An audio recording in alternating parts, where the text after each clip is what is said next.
According to the Palestinian Information Center's English website, some Palestinian resistance fighters opened fire on an Israeli taxi and a school bus yesterday morning, lightly injuring the taxi driver. The miracle is that the attack had happened just half an hour later.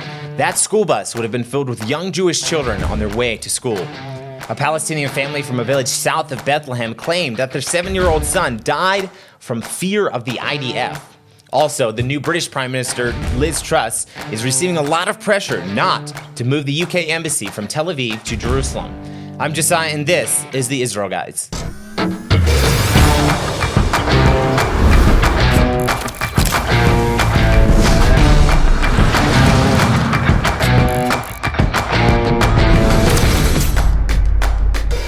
Welcome to the Israel Guys, where we believe that in a world of Jew hatred and anti-Israel propaganda, you should have a direct connection to the land and people of Israel. Welcome back to the show, guys. Great to be with you again this week.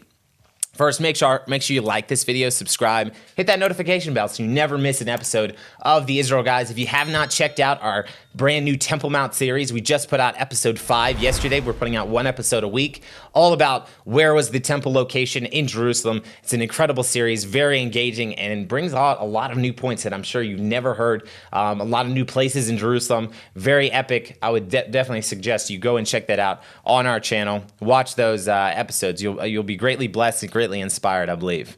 Also, this video is sponsored by Blessed by Israel.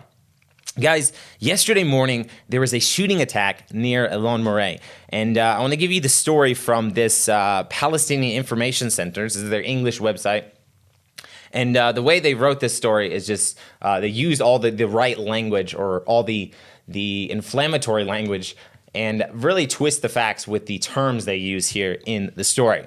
So the story from this website goes, in a Palestinian shooting operation that targeted his vehicle, this is the taxi driver near Nablus in the north of the occupied West Bank. There's your first of the terms here. Occupied West Bank targeted this taxi driver.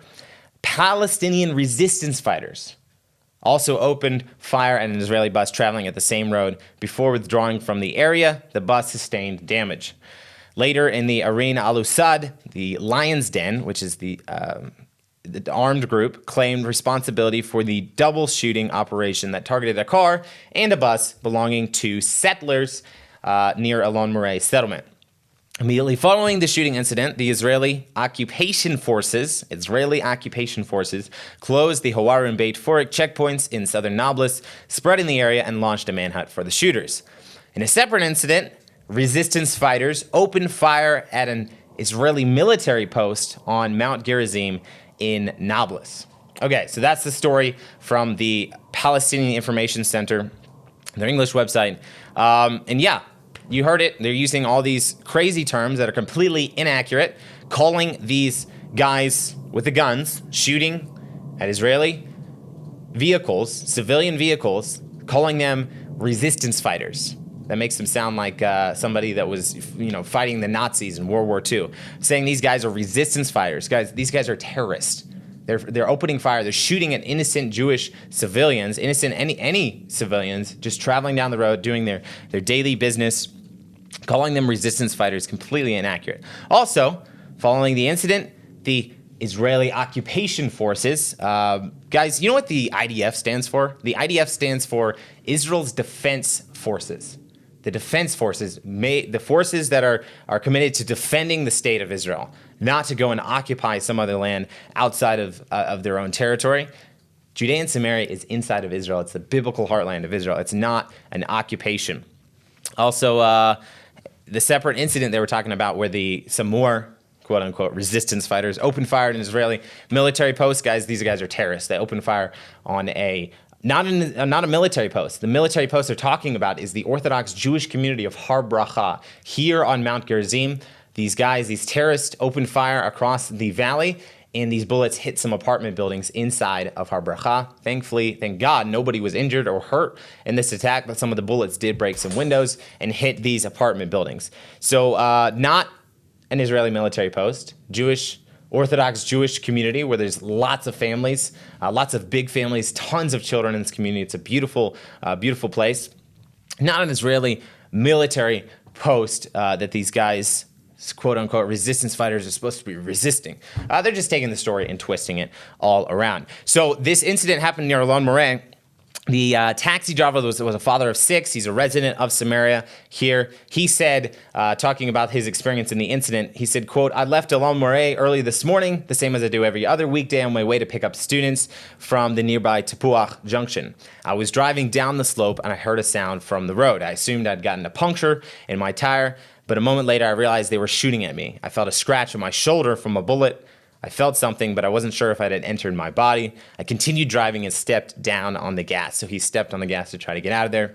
Afterwards, he said that the driver of the bus, which was, I believe, right in front of him or right next to him, that also got hit, this school bus, he said that the driver likely saved his life because the driver placed himself in between where the bullets were coming from and the taxi driver and slowed down so he could cover this guy as they're going down the road and quickly got out of there. But there's a video of it, and we'll play that right here. And you just listen to how many shots were fired. It sounds like from an automatic weapon. I don't know if anybody wants to slow down the video and count exactly how many shots. Likely a 30-round clip shot at this bus and taxi driver. So what's interesting is that that place, right where the bus was coming up to, that spot is an entrance, one of the entrances to the city of Shechem, the Palestinian city of Nablus. And there are almost always IDF soldiers at that point, but for some reason there weren't any soldiers this morning, right when this attack happened.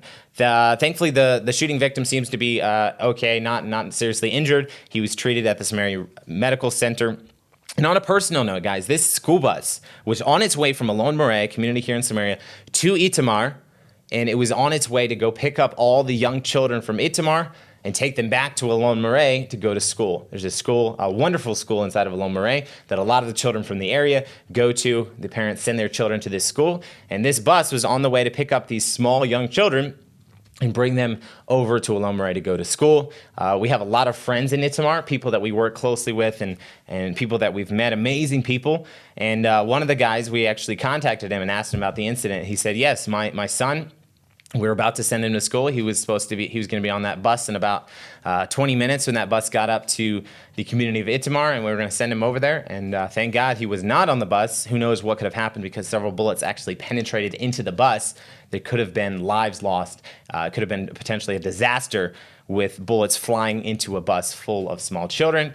Thank God that was not the case. But and he also made a comment that they are continuing. He sent his son to school right after the incidents, didn't stop him from doing that. And they are continuing to do that because he said, hey, my son deserves to go to school. He can't be stopped by this fear and by these threats that are trying to stop these amazing families living inside of Judea and Samaria that are standing up and living out what they believe and settling the biblical heartland of Israel, just like God promised and God commanded them to do in the Bible. So that's the story there. So just after this, so throughout the day, there is a teacher from Alon Moreh, Moshe Fua, who decided that enough was enough. He said there's been quite a few attacks in the recent weeks, and he could no longer remain silent and wait for the next attack. He said, God forbid somebody could be killed if these attacks continue. We had the shooting, like I said, in Har Bracha 2 weeks ago. And there's been a little bit of an escalation in attacks in the area with some rock throwings and things like that. He said enough is enough. And so he went out to protest against some orders issued by the IDF, which basically they said they're going to refrain from setting up roadblocks that prevented the free passage to Arabs leaving or entering Shechem.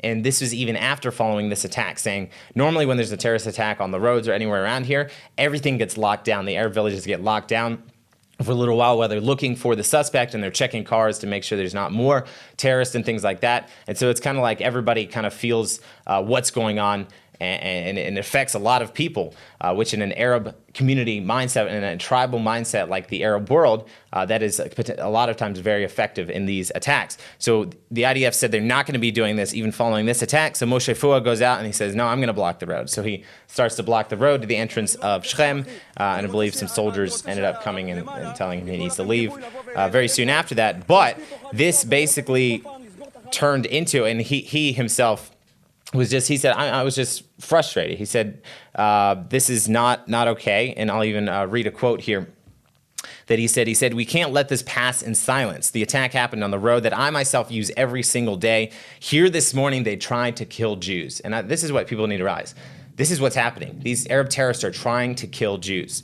He said, we can't let this situation continue like this. We can't let them kill us. So he goes out and blocks the road for a bit, showing his protest that the IDF needs to take more action.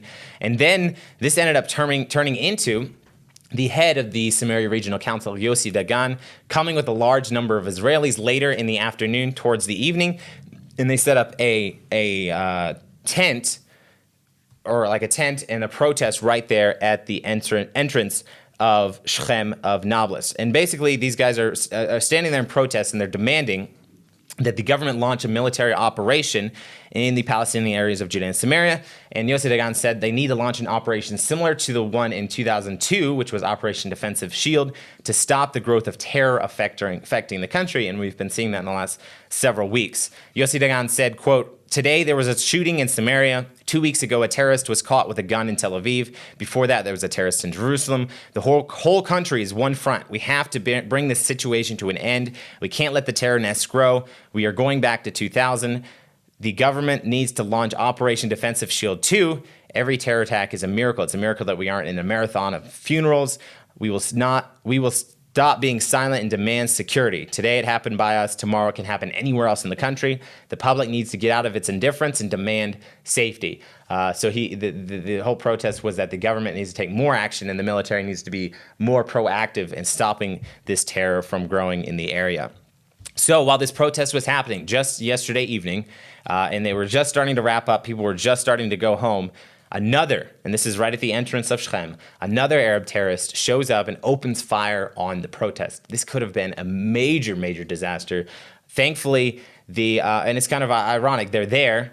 Israelis, a bunch of Israelis are there protesting that there needs to be more security for these recent terror attacks, and an Arab terrorist opened fire on them there. Everybody got undercover, and even there's a video with Yossi, the head of the Samaria Regional Council, Yossi Dagan, who's there. They all dropped to cover, and obviously a lot of these guys are armed, so they're preparing to, just in case they see the guy and he's still shooting, they're prepared to defend themselves. And Thankfully, only one IDF soldier was hit, and he is listed in light condition. Seems like he is okay. I think he might have been shot in the leg or something. Nobody else was hit, which is a miracle, absolute miracle. There's so many people there. And I have not heard yet whether they have caught the terrorist who opened fire on these guys. So this is what happened yesterday, and even we went down right after this attack happened to see it and to see if we could help, or to try to get you guys some of the up-close footage of what was actually happening there. Guys, let me tell you about today's sponsor for this video, Blessed by Israel. If you use olive oil in your day-to-day routine, whether it's for cosmetics, for baking, for cooking, the question is, are you using the best olive oil? And are you using olive oil from the land of Israel, supporting the biblical heartland of Israel? In 2003, Erez and Vered Ben Saadon, very good friends of ours from here in Samaria, they live in the city of Rechelim, they started the Torah Estate Winery. And now, almost 20 years later, we're super excited to tell you that you can buy their olive oil from the website blessedbyisrael.com. That's blessed, BUYisrael.com. Blessed by Israel was founded to bring quality products from Judea and Samaria straight to the very doorsteps of Israel supporters just like yourselves. They sell tea, soap, ceramics, olive oil, even honey. And this is a great opportunity for you to start buying what you believe in. Build and invest in the heartland of Israel. Start buying your products from Judea and Samaria. It's available. If you live in the United States, you can have them shipped straight to your doorstep. You don't have to, no longer have to only be in Israel to buy products from Judea and Samaria. You can buy them anywhere. Go to Blessed, anywhere you are in the United States. Go to blessedbyisrael.com. Again, that's blessed, BUYisrael.com to find out more. Guys, start supporting the heartland of Israel with your everyday purchases. It's a super simple way to support the land of Israel and especially support the biblical heartland of Israel. So make sure and go check that out. That's blessed, BUYisrael.com.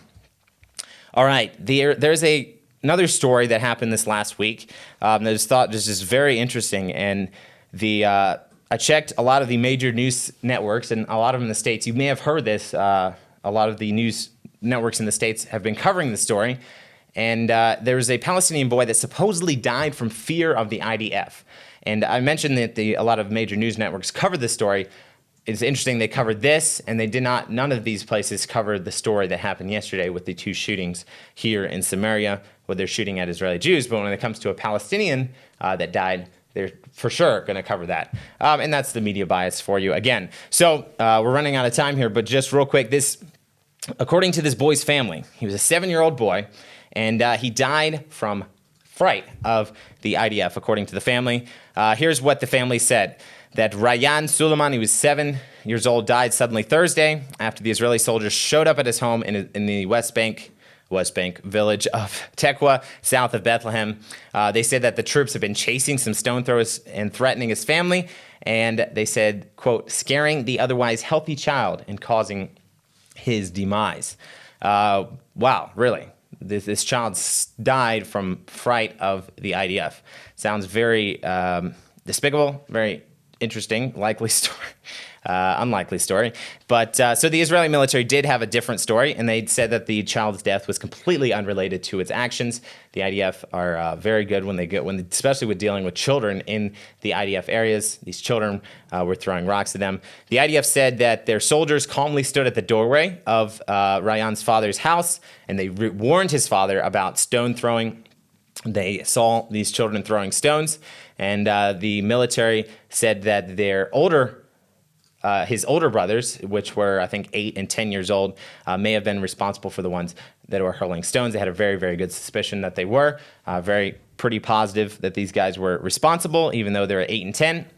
So they wanted to question them and see what was going on.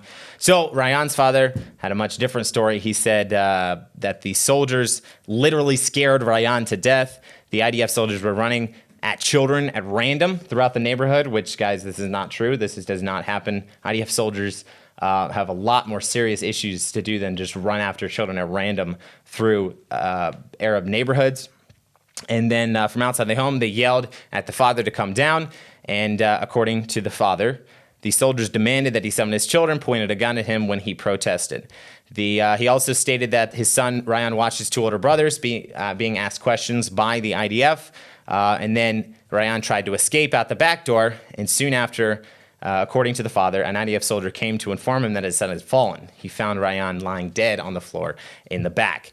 So very, very crazy story what happened here. What he didn't mention was that Rayan was taken to the hospital after a significant length of time had passed after the IDF had left his home. So what was going on there? If this is truly, he just dropped dead because you're so scared of the IDF being there, why didn't they immediately rush into the hospital to see if they could resuscitate him? What was the story here? Another indicator that something may not be quite right with the story is that his family is calling him a martyr. 7-year-old boy who supposedly died of fright of the IDF. They're calling him a martyr. They call people martyrs here in the Arab world, and the Palestinians, they call them people who murder Jews. They call them martyrs, people that are responsible for murdering innocent Jews. So that's another indicator that something may not be right with the story, but very, very crazy, something that happened just this week in Samaria. Guys, the Arab ambassadors in London with the new British Prime Minister are giving a lot of pressure to Liz Truss not to move the UK embassy from Tel Aviv to Jerusalem. Just this last week, they sent a letter to Liz Truss urging her to scrap what they called illegal and ill-judged plan to move the British embassy to Jerusalem. This is a report from The Guardian.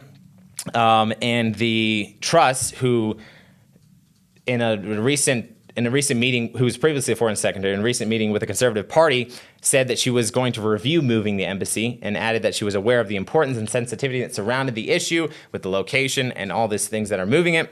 And actually, just in September, she told Yair Lapid that she was considering moving the British embassy from Tel Aviv to Jerusalem and that she was reviewing the options in the current location right now. So according to the report, a lot of Arab diplomats warned that a move could jeopardize negotiations on a free trade deal between the United Kingdom and the Gulf Cooperation Council, which is supposed to be completed later this year. They also reported that numerous Arab nations were expected to oppose the prospective moving the embassy, which is expected that these Arab nations would oppose this. But it's interesting they emphasize that the UAE, the United Arab Emirates, and Bahrain, which 2 years ago both normalized ties with Israel through the Abraham Accords, are also very much against this move, and they endorse this letter to Truss that these Arab diplomats sent to her, urging not to. Guys, there's a lot of pressure on the UK not to move the embassy. So if you live in the UK or if you live anywhere around the world, start sending in positive pressure. Say, no, we need to move the UK's embassy from Tel Aviv to Jerusalem. Jerusalem is Israel's capital. And all this begs the question, since when do other countries get to decide where Israel's capital is? Israel's capital is Jerusalem. It has always been Jerusalem, and it always will be Jerusalem. No other country should be able to impose its opinions on where Israel's capital should be. It's in Jerusalem, guys, and let them decide. So if you go ahead and support, send in your support or voice your support on social media, online, anywhere, that the UK should move their embassy and they should recognize Israel's eternal capital inside of Jerusalem. Guys, make sure to check out Blessed by Israel and start supporting the heartland of Israel with your everyday purchases. Go to blessedbyisrael.com. Let us know what you think in the comments below. Tune out the fake news and tune into what is actually happening in the land of Israel. We'll be back every Monday, Wednesday, and Friday with your direct connection to the land and people of Israel.